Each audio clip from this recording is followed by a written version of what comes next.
Hello, everybody, and welcome to the Cabbage Patch, the holiday hall. We're at the second floor of the Cabbage Patch building to celebrate this man, Tracy Hollday. This is day 2 of our week-long celebration. We have a studio audience. Can we hear some applause here? Hey!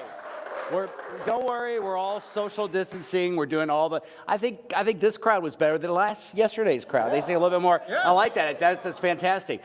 How you doing? Certainly older. Now, what is this? What is this thing? You look like a welder. Well, Greg, after yesterday's suit, I decided I needed something to shield myself from the radiance, the ambiance. I thought it was because I didn't have enough breath mints. Could that have been it? No, that was not the problem. Okay. So anyway, 36 years. Congratulations. Thank you. In fact, we have got 36 bottles of wine, and we're going to show you those that we have made especially for Tracy. Each one's been marked with something that Tracy is known for, something he's liked, something.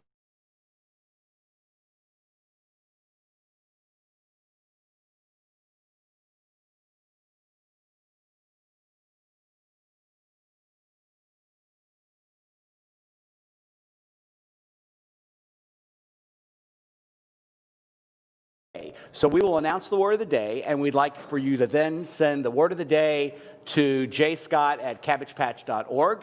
And for every entry you do, one per day, you have a chance to win these prizes, which are behind me, and they're really good prizes. We've got an umbrella, we've got wine, we've got food cards. It's a big group of items. But to win, you've got to send it in. What's today's word of the day?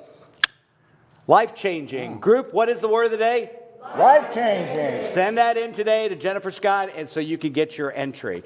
So we talked about the word of the day. Oh, and make sure you check us out every day on Facebook, on YouTube, on the Cabbage Patch website, and make sure you share and tell your friends so that we can spread the word and celebrate this man here. Word of the day we talked about. Did I mention the 3 sponsors? Did I give them the shout out? Commonwealth Bank, Glenview, and Hilliard's. Thanks to them. Little round of applause for those guys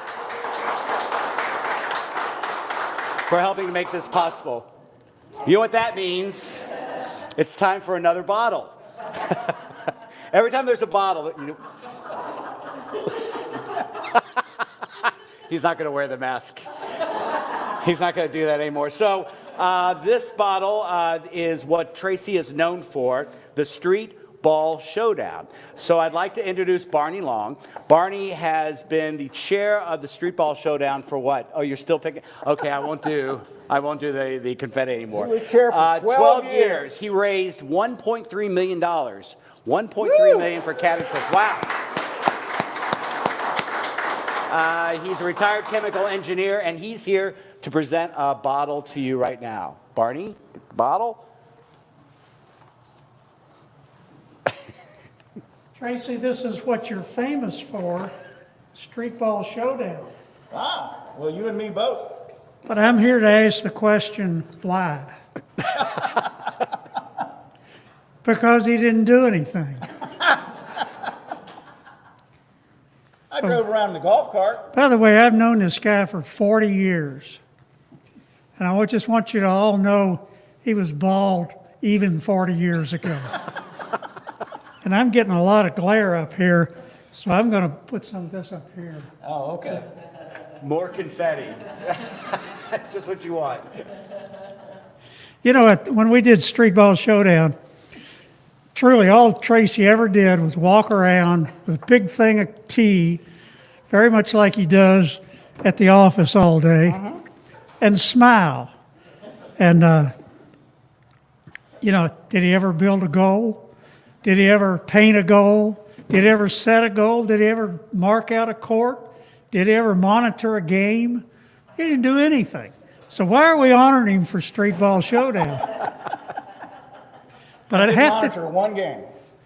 Oh yeah, I think I remember that, and you came back exhausted. Exactly. Let me take this thing off.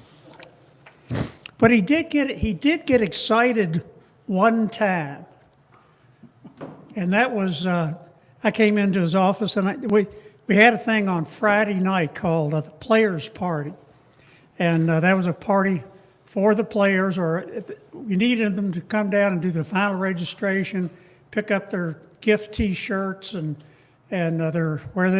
what particular group they were assigned in, what court they were going to be playing on, and all that, because we were over in the parking lot of JCC and First and Second Street setting up the courts and all that, and so they needed to know where to go the next day when it all started.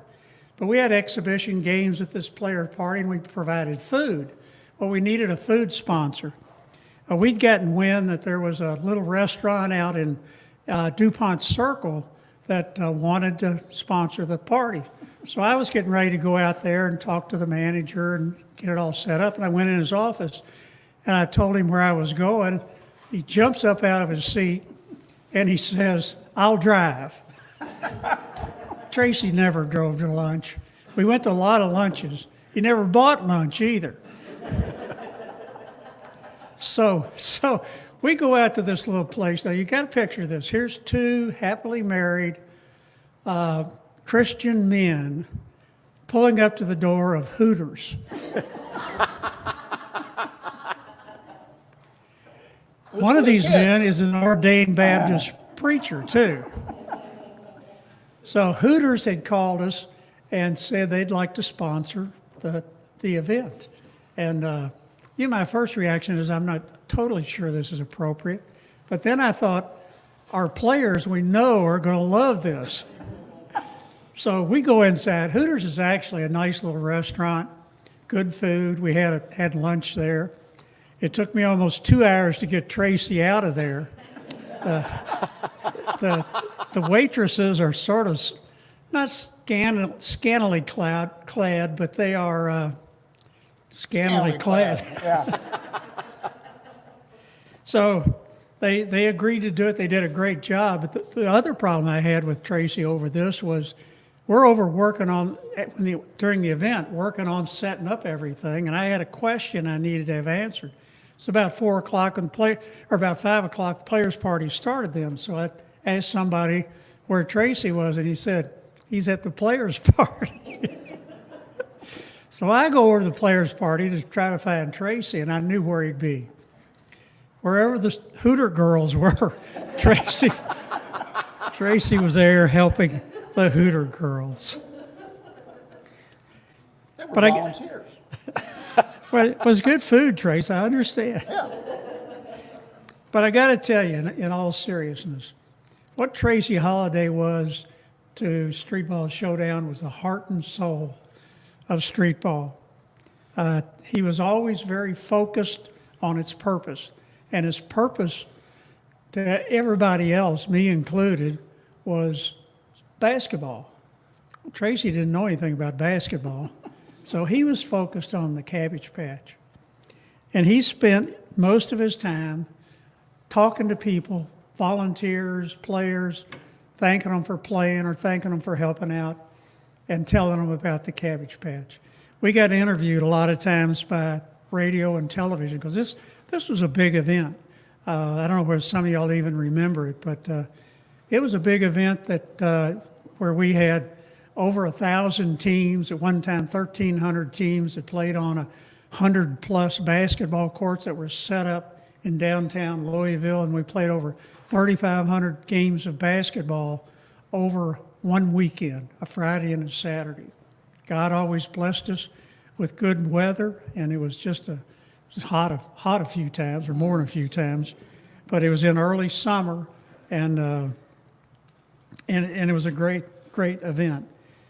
But one of the examples of how Tracy stayed focused on this, we had a sort of a tournament office, and we could never find anything for Tracy to do. Kaki kept trying to find things for him to do, and he really just wanted to go back in and have meetings in the air conditioning where our office was, because there wasn't air conditioning anyplace else. But the air conditioning was back behind us. We're out in the heat.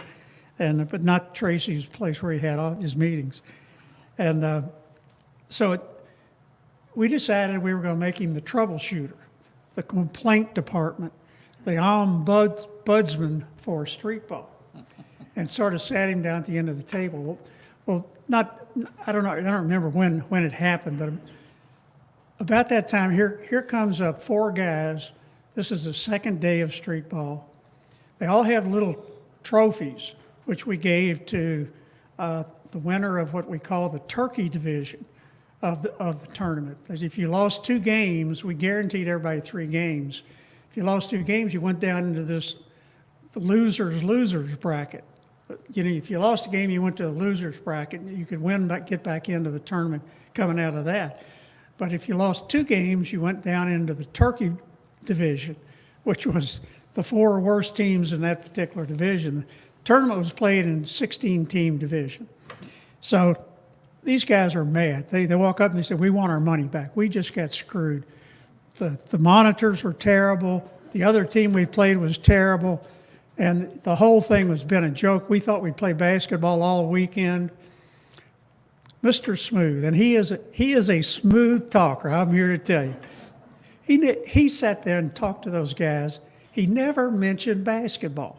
So he didn't know anything about basketball, so why was he going to talk about it? He starts talking about the Cabbage Patch and the kids and the family, that their $100 and $125 entry fee is going to help, and how it would help them and all that. Then he took this little turkey trophy. These guys had won their turkey bowl in their division. And they thought they were the stupidest things they ever got. And he starts talking about that. They really were cute trophies. It was a little turkey with bouncing a basketball, with sports goggles on, and a baseball hat on sideways, all gold.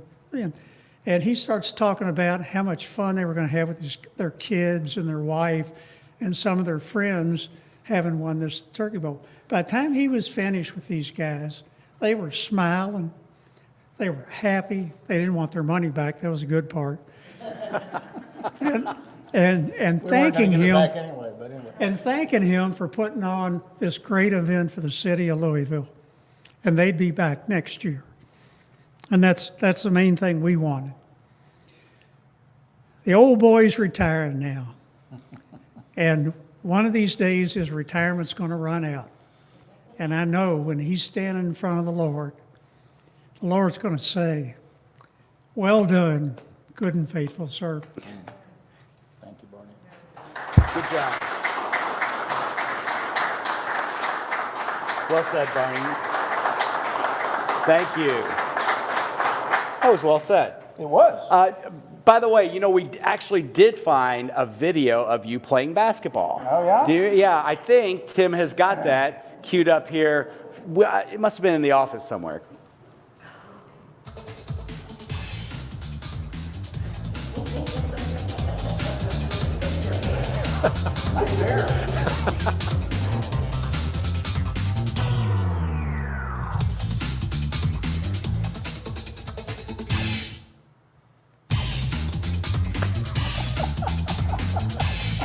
Basketball. Let's have a round of applause for that. Woo! Yeah. Okay, gang, what's the word of the day? Just make sure, what is it? Life changing. Just want to make sure everyone knew what that was. Now it's time, we're not going to do a bottle, it's time for a book. We're going to give you a retirement book. And I'd like to call up Mike Fallett. Mike is CEO of MM Lending. He's the current president of the board of Cabbage Patch. And he's got some quotes and some things to present to you. First of all, Tracy.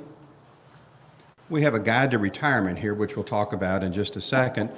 It's my great honor to be here today on behalf of the Board of Directors to thank and honor Tracy for his 36 years of service to the Cabbage Patch Settlement House.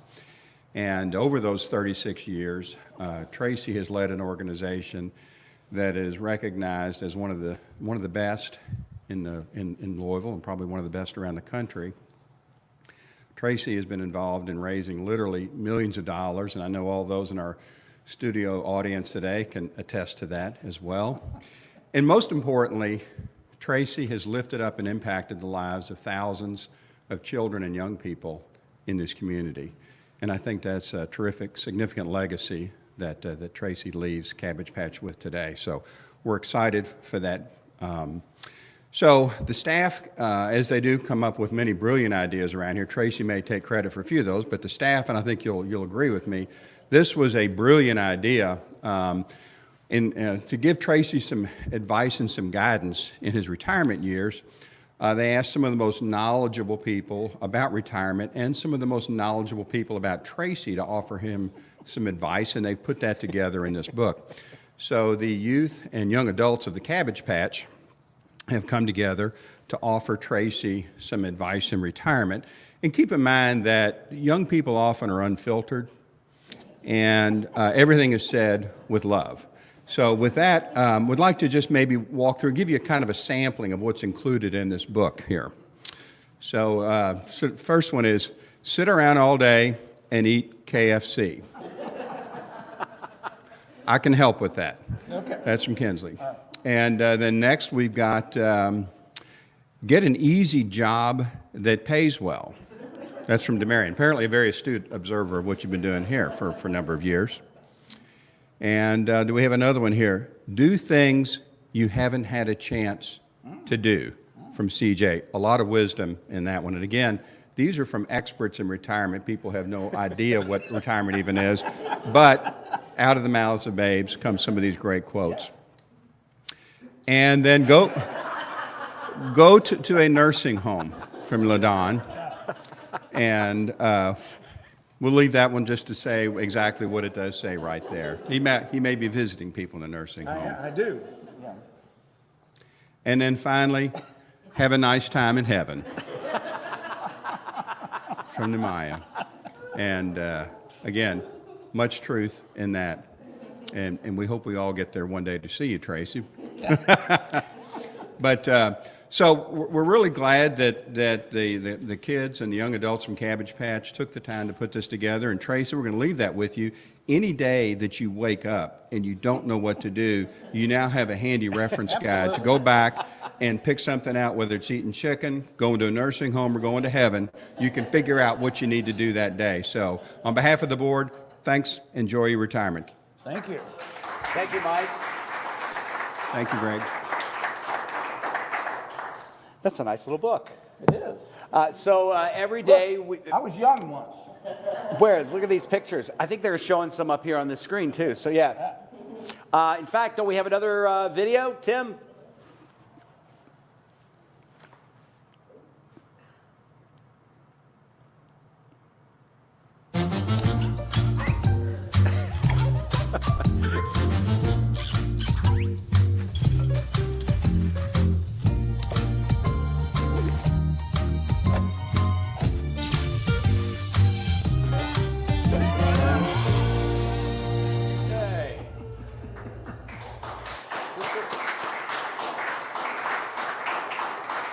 So now we're giving you time to do your rebuttal. As you said yesterday, you get a few minutes at the podium to say a few words. We're letting Tracy say a few words every day, and then Friday we're giving him the podium, which will be an hour-and-a-half show.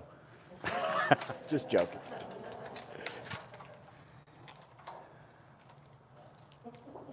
Who knew confetti stuck so well to plastic? Well, in my defense, Barney, I grew up in Florida. We had heard of this game with a round ball, but the more cylindrical one that they threw on a field to each other was the game that I grew up with. So, anyway, thank you for that fun and those meaningful words.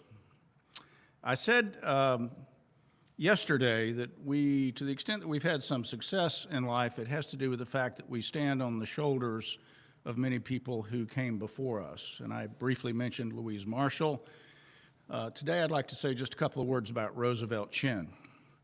Roosevelt Chin was really in many ways the heart and soul of this place, for me at least, because I did not know Miss Marshall. He was here for 50 years or more, both as a participant and a staff person. Befriended kids who often were the hard-to-love kids, the kids that weren't always the smartest or the prettiest or the most popular. And my favorite story about Mr. Chin was a story he liked to tell.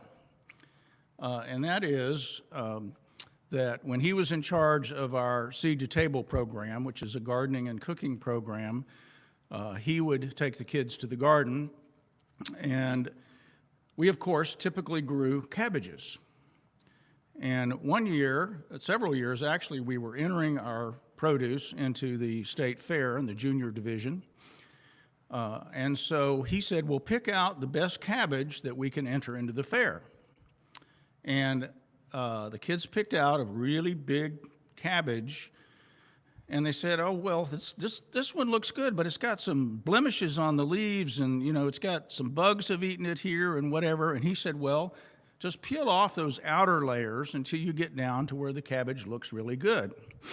And he got busy doing something else with some other children, and he came back, and the kids were sort of aghast, and I don't know if any were crying. And he said, well, what's wrong? And they showed him the cabbage, which once had been this big and now was about this big.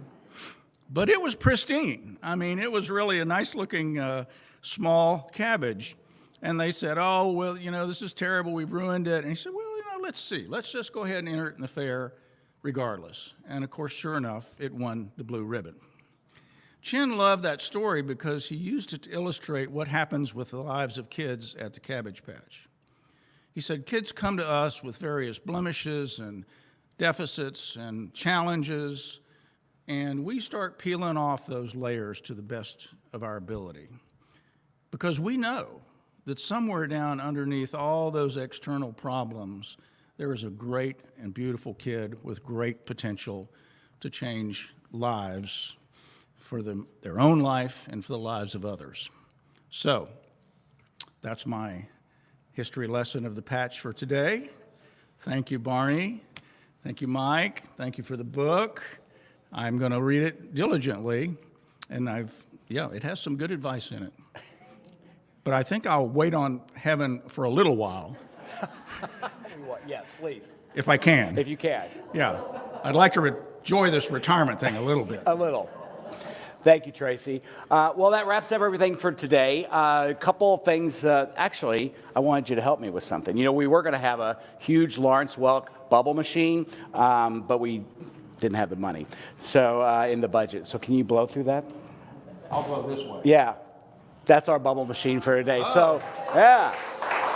So tomorrow we're going to have a super big announcement to make that everyone's going to be really excited about and excited to hear. So please tune in. Again, you can see us on Facebook, on YouTube, and on the Cabbage Patch website.